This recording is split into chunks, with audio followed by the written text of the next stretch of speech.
ದಾಖಲೆಗಳಿದೆ. ಇವರು 5 ಸಾರಿ name board change ಮಾಡಿರ್ತಾರೆ.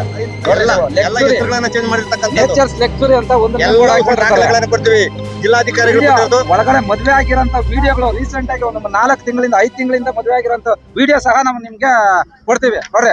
Nature's ಲೆಕ್ಚುರಿ ಅಂತ ಒಂದು ಇದಾಕೊಂಡಿರ್ತಾರೆ. ನೇಚರ್ಸ್ ಲೆಕ್ಚುರಿ ಅಂತ ಒಂದು ನೇಮ್ ಪ್ಲೇಟ್ ಸ್ಟಾರ್ಟಿಂಗು. ಆಮೇಲೆ ಏನಣ್ಣ ಇದು ರೆಸಾರ್ಟ್ ಯೂನಿಕಾನ್ ರೆಸಾರ್ಟ್ ಅಂತ ಒಂದು ನೇಮ್ ಪ್ಲೇಟ್ ಹಾಕೊಂಡು ಮತ್ತೆ ಚೇಂಜ್ ಮಾಡ್ಕೊಂತಾರೆ ಇವರು ಪದೇ. ಆಮೇಲೆ ಫಸ್ಟ್ನೇದು ಕಾನ್ಫಿಡೆಂಟ್ ಕ್ಯಾಸ್ಕೇಡ್ ಅಂತ ಇರುತ್ತೆ. ಇದೇ ನಮ್ ನೇಮ್ ಪ್ಲೇಟ್. ಆಮೇಲೆ ಇನ್ನೊಂದಾಗುತ್ತೆ ನೋಡ್ರಿ, ನೀವೆಲ್ಲ ನೋಡ್ಬೋದು.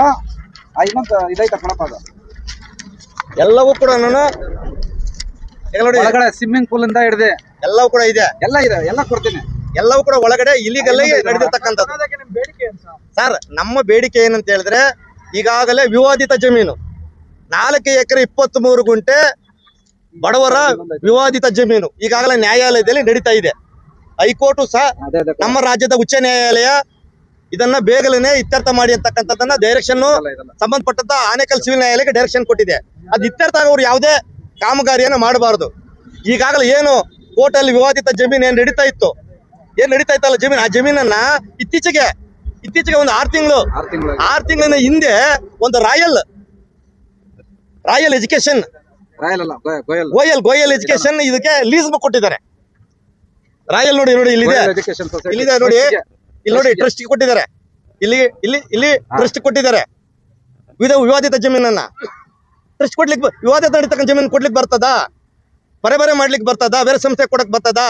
ಅದರಿಂದ ಈ ಸಂಚು ಯಾಕಂತ ಹೇಳಿದ್ರೆ ಬಡವರ ಜಮೀನನ್ನ ಲಪಟಾಯಿಸ್ಬೇಕು.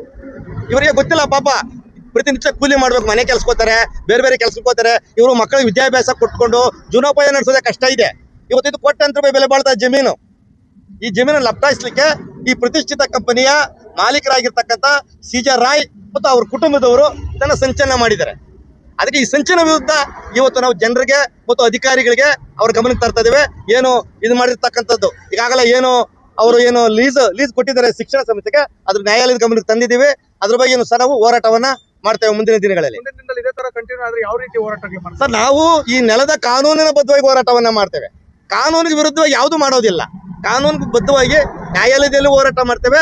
ಬಡವರಿಗೆ ಇಲ್ಲಿ ಏನಾದ್ರು ತೊಂದರೆ ಕೊಟ್ರೆ ಅವರನ್ನ ಬೀದಿ ಹೋರಾಟ ಕೂಡ ಮಾಡ್ತೇವೆ. ಈ ನೆಲದ ಕಾನೂನು ಬದ್ಧವಾಗಿ ಯಾವುದೇ ಕಾನೂನು ಬಾಹಿರವಾಗಿ ಯಾವುದು ಕೂಡ ಮಾಡೋದಿಲ್ಲ.